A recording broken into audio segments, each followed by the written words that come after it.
Assalamualaikum warahmatullahi wabarakatuh. Sugeng Rawuh, para pembaca yang budiman.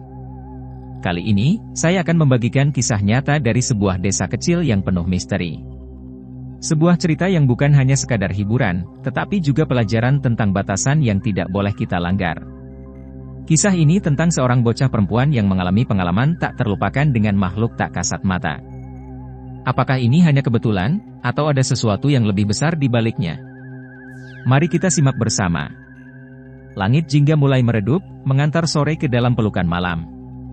Di sudut desa yang masih dipenuhi pepohonan lebat dan rawa-rawa, seorang bocah perempuan bernama Sari duduk di teras rumahnya, menggoyang-goyangkan kakinya yang kecil.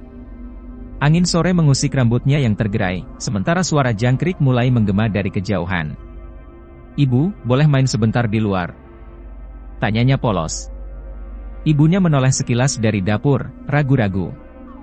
"Sudah maghrib, Sari. Nanti saja kalau besok pagi." Tapi dunia anak kecil memang berbeda. Larangan kadang hanya menjadi angin lalu, dan rasa penasaran selalu menang. Ketika ibunya sibuk memasak, Sari melangkah keluar, mengikuti suara tawa bocah-bocah lain yang terdengar dari kejauhan. Lapangan kecil di dekat rawa sudah ramai. Ada 5 anak lain yang seumuran dengannya, berlarian ke sana kemari, tertawa riang.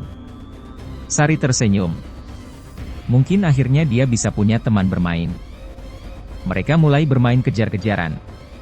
Tapi ketika seorang bocah laki-laki menangkap Sari dan menyentuh lengannya, dia merasa ada yang aneh. Jari-jari anak itu lebih panjang dari biasa, kukunya hitam dan runcing. Sari menoleh, matanya membesar. Di bawah cahaya bulan, wajah anak-anak itu berubah, mata mereka melebar dengan warna merah menyala, hidung mereka seperti terbalik, dan mulut mereka menganga lebar, memperlihatkan gigi-gigi tajam yang mencuat ke atas. Jantung Sari mencelos. Dia ingin berteriak, tapi suaranya tercekat. Anak-anak itu tetap tersenyum, mendekatinya perlahan. "Sari, ayo main lebih lama," kata salah satu dari mereka, suaranya serak dan bergema. Tanpa pikir panjang, Sari berbalik dan berlari sekuat tenaga ke rumahnya. Langkahnya tergesa, hampir tersandung akar pohon yang mencuat dari tanah. Nafasnya memburu, keringat dingin mengalir di pelipisnya. Saat akhirnya mencapai rumah, ia mendobrak pintu dan langsung memeluk ibunya, tubuhnya gemetar hebat. "Ada apa, Sari?" tanya ibunya, bingung. Tapi Sari hanya bisa menangis. Di luar, di bawah bayang-bayang pepohonan, suara cekikikan samar masih terdengar. Rumah Sari berada di ujung desa, tak jauh dari hamparan sawah yang membentang luas. Di belakang rumahnya, ada sumur tua yang sudah ada sejak sebelum ayah dan ibunya tinggal di situ. Airnya masih jernih, sering digunakan warga untuk mandi dan mencuci. Namun, ada bisik-bisik orang tua di kampung ini, sumur itu menyimpan cerita yang tak semua orang berani membicarakannya. Sari, bocah perempuan berusia 9 tahun, adalah anak sematawayang dari pasangan Pak Rahmat dan Bu Lastri. Sehari-hari, ia lebih banyak menghabiskan waktu di rumah. Desa tempat mereka tinggal belum terlalu ramai. Hanya ada beberapa rumah dengan jarak yang berjauhan. Jalanan masih berupa tanah berbatu, dan di malam hari, hanya cahaya lampu minyak yang menerangi. Ayahnya bekerja sebagai buruh di kota, pulang hanya 2 atau 3 kali dalam seminggu. Sedangkan ibunya mengurus rumah, sesekali membantu tetangga menjemur padi atau menjahit pakaian. Karena tidak punya banyak teman, Sari sering bermain sendiri, entah menggambar di tanah dengan ranting, bermain bayangan di dinding saat senja, atau sekadar berlari-lari kecil di pekarangan. Sari sebenarnya anak yang penurut. Ia tahu ibunya selalu melarangnya bermain keluar saat menjelang maghrib. "Anak kecil nggak boleh main maghrib-maghrib, nanti digondol setan," begitu kata ibunya. Tapi sore itu, rasa penasaran mengalahkan segalanya. Ia tak pernah melihat anak-anak lain bermain di desa ini sebelumnya. Biasanya, hanya ada suara jangkrik dan derit kayu dari rumah-rumah tua yang digoyang angin. Dan kini, setelah kejadian tadi, ia merasa ada sesuatu yang mengawasi. Ibunya berusaha menenangkan Sari yang masih sesenggukan. "Enduk, cerita sama ibu. Tadi kamu ketemu siapa?" Sari menggigit bibirnya, ragu apakah ia harus bercerita. Bayangan wajah teman-temannya yang berubah tadi masih jelas di pikirannya. Ia takut, tapi juga bingung. Mereka bukan anak-anak biasa, Bu, suaranya bergetar. Mukanya aneh, matanya merah, kukunya panjang. Mendengar itu, wajah Bu Lastri langsung berubah tegang. Ia buru-buru meraih Sari, menatapnya penuh kekhawatiran. "Kamu diajak main kemana?" tanyanya cepat. Sari menunjuk ke arah lapangan kecil di dekat rawa. Namun, saat ibunya melongok keluar lewat celah pintu, lapangan itu kosong. Hanya ada ilalang yang bergoyang di terpa angin. Bu Lastri menghela napas panjang. Ia memegang bahu Sari erat-erat. "Enduk, mulai sekarang, jangan pernah main ke sana lagi. Jangan pernah ikut siapapun kalau ibu nggak kenal," katanya, suaranya terdengar lebih tegas dari biasanya. Sari mengangguk lemah. Ia memang tidak ingin kembali ke sana. Tapi jauh di lubuk hatinya, ada sesuatu yang membuatnya merasa bahwa ini belum selesai. Di luar rumah, angin malam berembus, membawa serta suara samar yang terdengar seperti tawa kecil. Biar makin seru, yuk subscribe dulu. Cerita menarik lainnya sudah menunggu. Malam itu terasa lebih panjang dari biasanya. Sari tidak bisa tidur. Bayangan wajah teman-teman barunya yang aneh masih jelas dalam pikirannya. Setiap kali ia memejamkan mata, ia seolah melihat mereka berdiri di depan rumah, menatapnya dengan mata merah menyala. Angin malam bertiup pelan, membawa suara-suara samar yang terdengar seperti bisikan. Dari celah jendela kamarnya, Sari bisa melihat pepohonan di belakang rumah bergoyang perlahan. Entah kenapa, ada perasaan aneh yang menggelitik hatinya. Seolah ada sesuatu yang mengintai dari balik kegelapan. "Ibu, boleh tidur di sini?" tanya Sari lirih, beringsut mendekati ibunya. Bu Lastri yang sedang melipat pakaian menoleh, lalu tersenyum tipis. "Boleh, Enduk. Sini, tidur sama ibu." Sari meringkuk di bawah selimut, mencoba menenangkan dirinya. Tapi suara-suara itu tidak hilang. Semakin lama, semakin jelas. Tok, tok, tok. Sari membuka matanya lebar-lebar. Ada yang mengetuk pintu rumah. Bu Lastri juga mendengarnya. Ia langsung bangun dari tempat tidur dan berjalan ke pintu, menempelkan telinganya di sana. "Siapa?" tanyanya dengan nada hati-hati. Tidak ada jawaban. Namun, ketukan itu terdengar lagi. Kali ini lebih keras. "Tok! Tok! Tok!" Bu Lastri melirik jam dinding. Hampir tengah malam. Tidak mungkin ada tamu di jam seperti ini. Sari menahan napas. Jantungnya berdebar kencang. "Ibu," bisiknya pelan. Bu Lastri menggeleng dan menaruh jari di bibirnya, memberi isyarat agar Sari diam. "Tok! Tok! Tok!" Ketukan itu semakin cepat, semakin mendesak.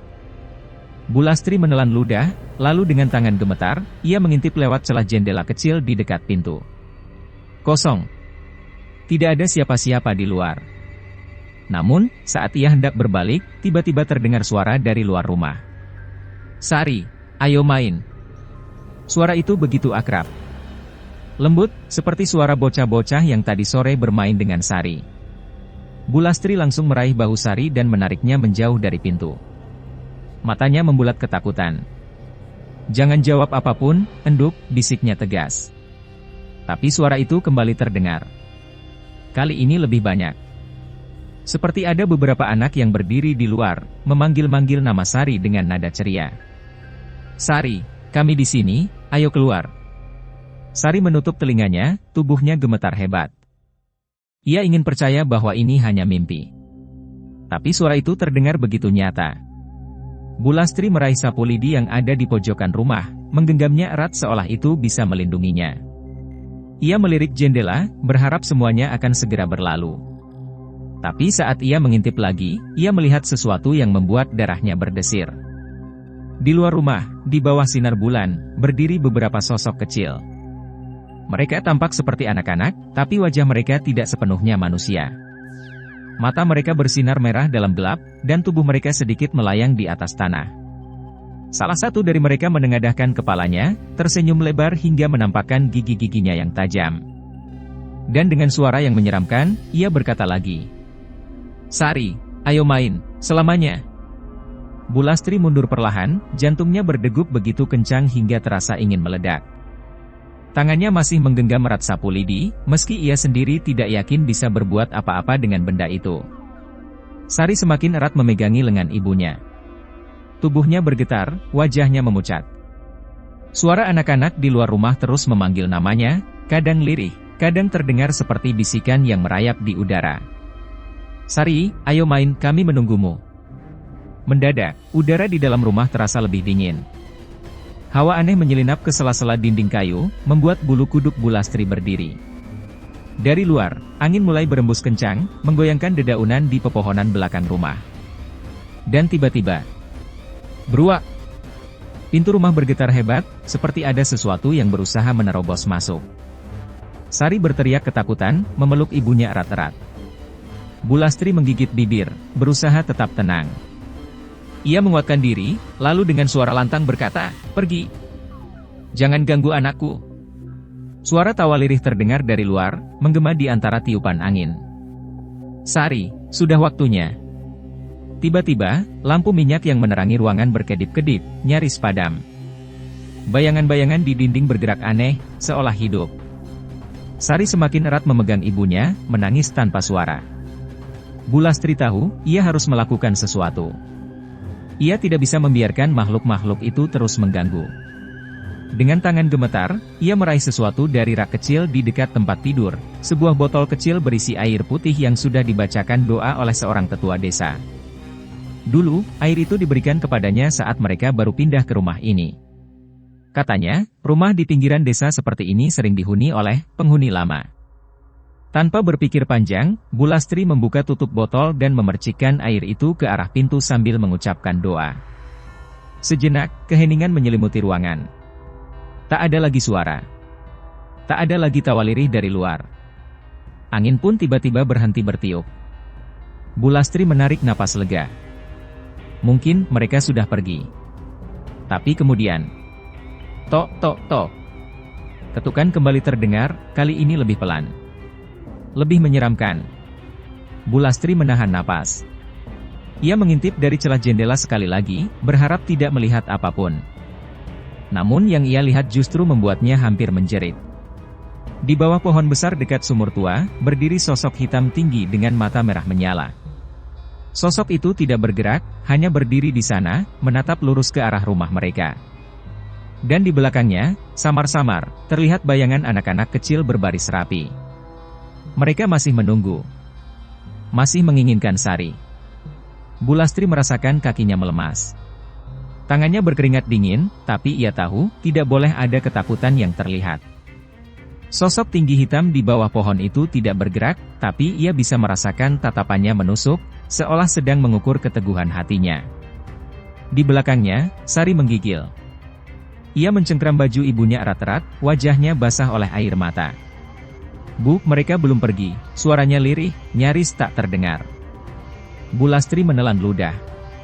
"Ibu tahu, enduk," bisiknya. Tiba-tiba, sosok tinggi besar itu melangkah. 1 langkah. 2 langkah. Bayangan tubuhnya yang hitam pekat seakan menyatu dengan kegelapan malam. Setiap kali kakinya menyentuh tanah, terdengar suara berdebam pelan, seperti tanah yang diinjak sesuatu yang amat berat. Dan di belakangnya, sosok-sosok kecil yang mirip anak-anak itu ikut bergerak. Mereka tidak berjalan seperti manusia biasa. Tidak. Tubuh mereka seperti melayang, maju perlahan dengan kepala yang miring ke kanan dan kiri, mata merah mereka berkilat dalam gelap. Bu Lastri mundur ke dalam rumah, menarik Sari bersamanya. Tangannya dengan panik mencari sesuatu, apa saja yang bisa digunakan untuk melindungi anaknya. Ia teringat satu hal. Di atas lemari, tersimpan sebilah pisau belati milik suaminya. Bukan senjata sakti, hanya pisau biasa, tapi lebih baik daripada tidak sama sekali. Dengan cepat, ia menggapai pisau itu dan menggenggamnya erat. Tok, tok, tok. Pintu rumah kembali diketuk. Namun kali ini, suara itu lebih berat. Lebih dalam. Dan suara yang menyertainya tidak lagi terdengar seperti suara anak kecil. "Lastri, keluarkan anakmu, waktunya sudah tiba." Bu Lastri hampir menjatuhkan pisaunya. Tubuhnya menegang. Mereka tahu namanya. Sari menangis tertahan, memeluk ibunya lebih erat. "Bu, aku takut." Bu Lastri menarik napas panjang. Ini bukan waktunya untuk takut. Ia tidak boleh menyerah. Ia meremas bahu Sari dan berbisik, "Dengar ya, Enduk. Apapun yang terjadi, jangan buka mata. Jangan dengarkan mereka. Pegang ibu kuat-kuat." Sari mengangguk cepat, meski air matanya terus mengalir. Bulastri melangkah maju, mendekati pintu. Tangannya gemetar saat ia menyentuh gagangnya. Dengan hati-hati, ia mengintip melalui celah kecil di jendela. Dan di sanalah mereka. Sosok hitam tinggi itu kini berdiri tepat di depan pintu, lebih dekat dari sebelumnya. Mulutnya menyeringai lebar, menampakkan gigi-gigi besar yang tak beraturan. Matanya bersinar merah seperti bara api. Di belakangnya, anak-anak itu menatap lurus ke arah rumah dengan ekspresi datar. Tapi sesuatu tentang mereka terasa salah. Mata mereka kosong, tak berkedip, tubuh mereka tetap melayang, seolah tidak memiliki tulang. Salah satu dari mereka, seorang anak perempuan dengan rambut keriting lebat, melangkah maju. Ia tersenyum. "Ayo, Sari, ibu tidak bisa melindungimu selamanya." Bulastri menggertakkan giginya. Dengan sisa keberanian yang ia miliki, ia mengangkat pisau di tangannya dan menyabetkan ke udara, seolah mengusir mereka. Tapi pisau itu jatuh ke lantai. Tangannya tiba-tiba terasa lemas, seperti ada kekuatan yang menyedot tenaganya. Ia terhuyung ke belakang, hampir jatuh. Sari menjerit. Dan saat itu juga, pintu rumah bergerak keras, seperti ada sesuatu yang berusaha membukanya dari luar. Pintu berguncang hebat, kayunya berderit, seolah hanya tinggal menunggu waktu sebelum jebol. Sari menjerit ketakutan, tangannya mencengkram lengan ibunya semakin erat. Bulastri berusaha menarik napas dalam-dalam, tapi ketakutan sudah begitu mencekiknya. Di luar, suara-suara itu semakin nyaring. "Sari, ayo keluar. Kami sudah menunggumu. Ibu, lepaskan dia." Lalu, tiba-tiba, bruk! Sebuah benda jatuh dari atap rumah. Suara gemuruhnya bergema di tengah malam yang sunyi. Sesaat, semua suara di luar mendadak berhenti. Angin yang tadinya bertiup kencang pun lenyap, digantikan oleh keheningan yang begitu mencekam. Bulastri menahan napas. Ia melirik ke arah jendela. Sosok hitam besar yang tadi berdiri di depan pintu kini bergeser, menatap ke arah atap rumah dengan tatapan tajam. Anak-anak di belakangnya tampak gelisah, kepala mereka menoleh ke segala arah, seperti sedang mencari sesuatu. Dan saat itu juga, Allahu Akbar! Allahu Akbar! Suara azan subuh berkumandang dari masjid kecil di ujung desa. Lantunan suara itu mengalun pelan di udara, menyapu pekarangan rumah, menembus kegelapan yang sedari tadi menyesakkan. Seketika, makhluk-makhluk itu bereaksi. Sosok tinggi besar itu menggeram, mulutnya menyeringai marah. Matanya yang merah menyala berkedip cepat, seolah terbakar oleh suara azan yang terus menggema. Anak-anak itu mulai mundur perlahan. Senyum mereka memudar, mata mereka yang kosong berubah panik. Tidak belum waktunya, suara mereka terdengar lirih, semakin melemah. Sosok hitam itu mengangkat tangannya, seolah ingin menahan sesuatu. Tapi tubuhnya mulai pudar, tertiup angin seperti abu yang ditiup ke udara. Anak-anak yang mengikutinya pun lenyap satu persatu, bayangan mereka memudar, menyatu dengan kegelapan malam yang perlahan memudar oleh cahaya fajar. Bulastri masih berdiri kaku di tempatnya. Sari, yang sedari tadi bersembunyi di balik tubuh ibunya, mengintip perlahan. Dan mereka benar-benar telah menghilang. Tak ada jejak kaki. Tak ada suara. Hanya dinginnya embun pagi dan desir angin yang kembali berembus lembut. Bulastri akhirnya tersadar dari ketakutannya. Dengan sisa tenaga yang ada, ia menarik Sari ke dalam pelukan. "Enduk, sudah selesai, mereka sudah pergi," suaranya serak, nyaris berbisik. Sari hanya mengangguk pelan, wajahnya masih pucat. Ia tidak bisa berkata apa-apa. Di luar, suara azan terus berkumandang, menyapu seluruh desa dengan ketenangan yang suci. Malam yang menakutkan itu akhirnya berakhir. Tapi di lubuk hati Bulastri, ia tahu ini belum sepenuhnya selesai. Sebelum lanjut, pastikan sudah subscribe supaya tidak ketinggalan kisah-kisah menarik berikutnya. Beberapa hari setelah kejadian itu, Bulastri tetap merasa gelisah. Meskipun sosok-sosok menyeramkan itu telah lenyap saat azan subuh berkumandang, ada perasaan tidak tenang yang masih mengendap di hatinya. Ia memutuskan untuk pergi ke rumah Mbah Karto, seorang tetua desa yang dikenal memahami hal-hal gaib. Rumah Mbah Karto berada di ujung desa, dikelilingi pepohonan rindang yang memberikan kesan sejuk namun sedikit misterius. Setibanya di sana, Bu Lastri langsung menceritakan semua kejadian yang dialami Sari. Tentang anak-anak aneh yang mengajaknya bermain, sosok hitam besar yang muncul di depan rumah, hingga bagaimana mereka menghilang setelah suara azan berkumandang. Mbah Karto mendengarkan dengan seksama. Sesekali ia mengangguk, matanya menerawang jauh, seolah sedang menghubungkan kejadian itu dengan sesuatu yang lebih besar. Setelah Bu Lastri selesai bercerita, Mbah Karto menghela napas panjang. "Sudah lama aku mendengar cerita tentang sumur tua di belakang rumahmu," katanya lirih. "Banyak orang dulu yang pernah melihat sesuatu di sana, tapi mereka memilih diam. Kau tahu, tempat seperti itu sering menjadi perbatasan antara dunia kita dan mereka." Bu Lastri merinding. "Jadi, anak-anak yang mengajak Sari itu?" Mbah Karto mengangguk pelan. "Mereka bukan manusia, Lastri. Bisa jadi arwah yang terperangkap, atau bahkan jin yang mencoba menyeret anakmu ke dunia mereka. Dan sosok hitam besar itu, bisa jadi penjaga mereka." Bu Lastri menggenggam tangannya erat-erat. "Lalu, apa yang harus saya lakukan, Mbah? Bagaimana agar mereka tidak kembali?" Mbah Karto berpikir sejenak, lalu bangkit dari duduknya. Ia mengambil sebuah kantong kecil berisi daun-daunan kering dan menyerahkannya pada Bu Lastri.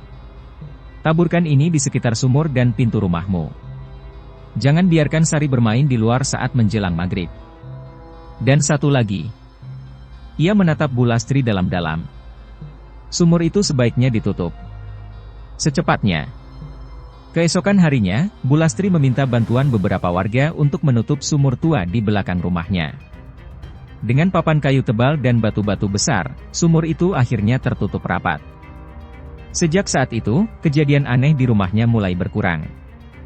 Sari tidak lagi mendengar suara-suara aneh di malam hari, tidak ada lagi ketukan di pintu, dan sosok-sosok menyeramkan itu tak pernah muncul lagi.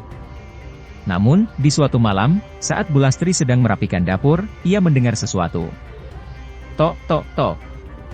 Ketukan pelan di pintu belakang. Jantungnya berdetak lebih cepat. Ia menoleh ke arah pintu, menahan napas. Hening. Tak ada suara lain. Bu Lastri mencoba mengabaikannya, berpikir mungkin hanya hembusan angin. Tapi saat ia melangkah pergi, telinganya menangkap suara kecil yang nyaris tak terdengar. "Sari, kami masih di sini.